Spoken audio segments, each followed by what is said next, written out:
All it takes is 2 votes and the stroke of a pen, or like in this case, probably a Sharpie, and poof. Significant Biden administration accomplishments are gone. Just like that. Introducing the wickedly talented one and only CRA.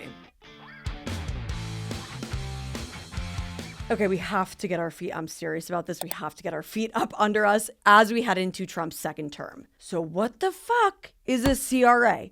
The Congressional Review Act. It's kind of like this secret third thing that the GOP has turned to in the past when straight up legislating, aka doing their job, and executive orders just kind of aren't cutting it in getting their agenda over the finish line. This rule is so obscure that it had only ever been used literally one time before Trump came to office. We'll talk about how many times they rammed that shit through. And then when we got to the Biden administration, they were like, oh, this is really untraditional, so we don't want to. So we're going to hold our noses and just do it 3 times. That's it. So let's get to a definition here, and I will cut through the legalese, the legal jargon, to the best of my ability while not being trained in the art of congressional language. But it is basically an oversight tool that is afforded to Congress to watch over and make sure all of these regulatory agencies aren't stepping the fuck out of line, basically. Congress is the one who does the governing and makes the laws.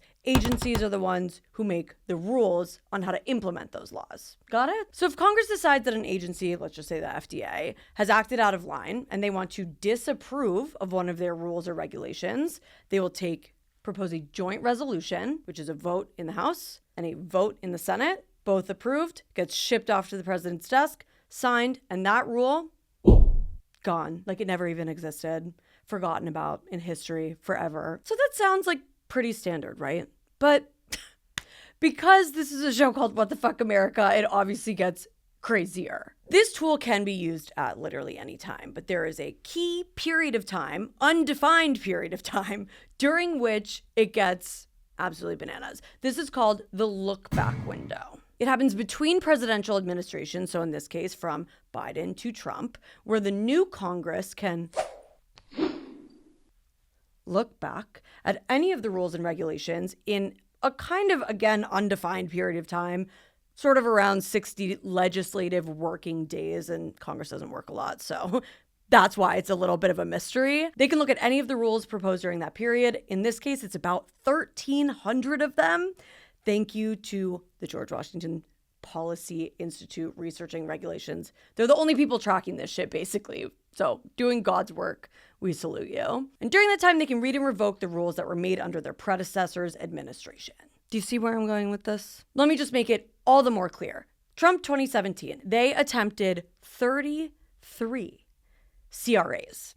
Only I think 16 of them were actually put into place. 14 of them were put into place rapidly at the beginning of the term. And what he was doing and explicitly saying was he wanted to flip the end of Obama's legacy like a fucking pancake. So let me take those regulations that you pushed through during your midnight period, which is like before the dawn of the next presidency, and I'm just gonna evaporate all of them because it's in my power to do so through the Congress that I was controlling. And really, like, no agency was spared in their rule revoking period. They hit the environment more than anything else, obviously. Labor, financial protections, internet privacy, abortion, education, gun rights. And to put a little bow on all of that is they cranked this shit out quick.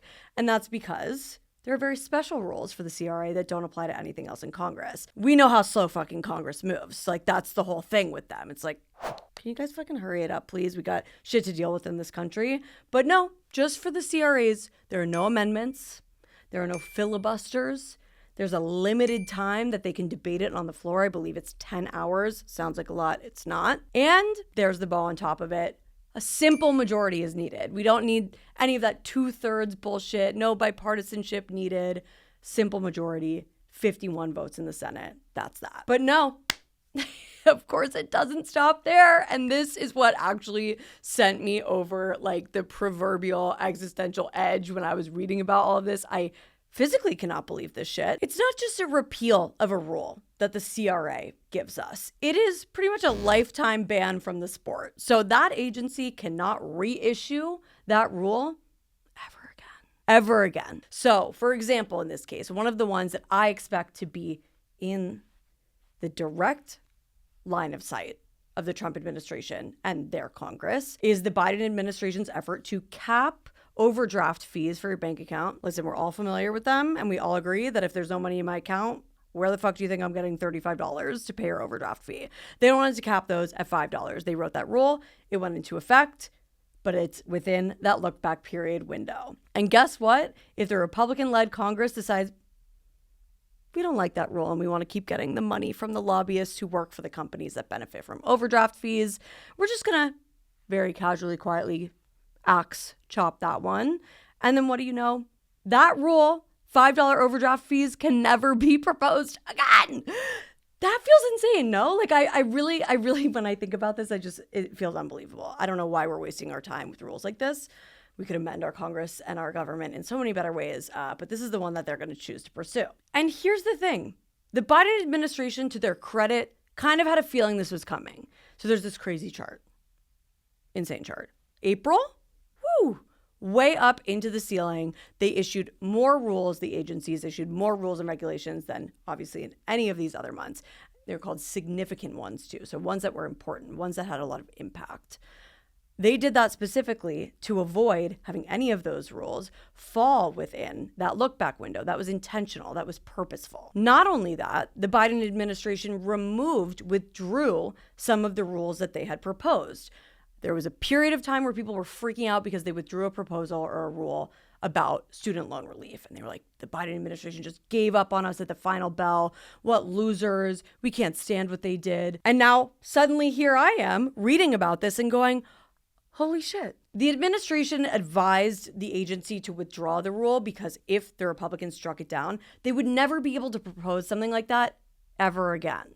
So they're actually hoping that maybe they could in the future. They were playing the long game. But that left a lot of other things on the table that, you, me, many people probably aren't going to like. Republicans, for some reason, feel some type of way about appliances and the regulations on water heaters and taking 40% of them off the market. There's no way that one's lasting.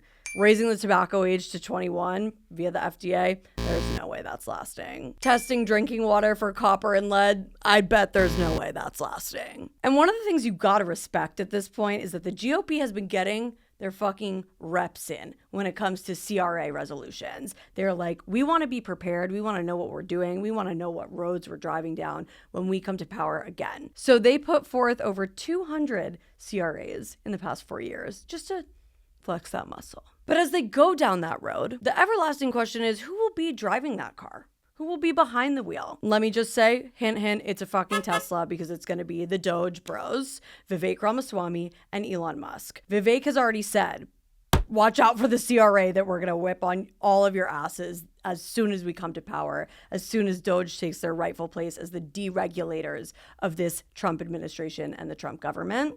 They are ready, locked and loaded. And those two, they're coming for you. And while that may seem like a speeding bullet train to heaven or hell, depending on where you sit on the ideological divide, there are some things that could slow up the process, but nothing that could prevent it. But the things that could slow it up is they have to figure out very delicately how the hell they're going to divide the very limited floor time that we have in our government. They have to spend the time debating a billion CRAs that they're going to propose, but also need to focus on budget reconciliation, also need to focus on time for confirming Trump's cabinet and appointments.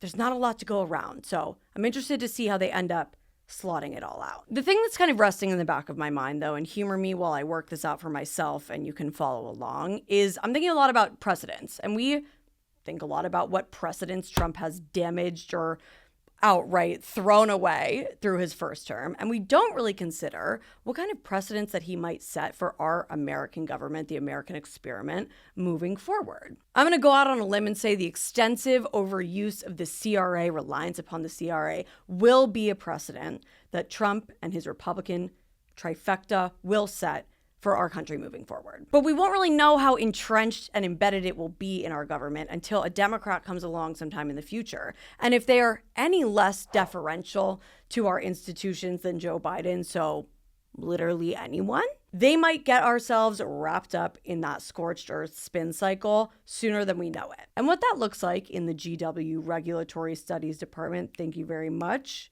God bless again. What that looks like to them is regulatory whiplash, which is not only bad for us, mentally, psychologically existing in this country, it's bad economically. What I'm going to call it, though, is retroactive governance. TM, you heard it here first. And that's going to look like us as a country, as a nation, as a government, turning our backs on the future in favor of obsessively, endlessly editing the past. And that's not going to get us very far now, is it? Now that you've heard all about the CRA, I want you to pay attention for when it pops up in Congress for the first time and come back here, let me know what you think, and we'll talk about it till the cows come home. Make sure you're subscribed, have notifications on, like and comment. It's WTF America. Thank you for being here. See you next time.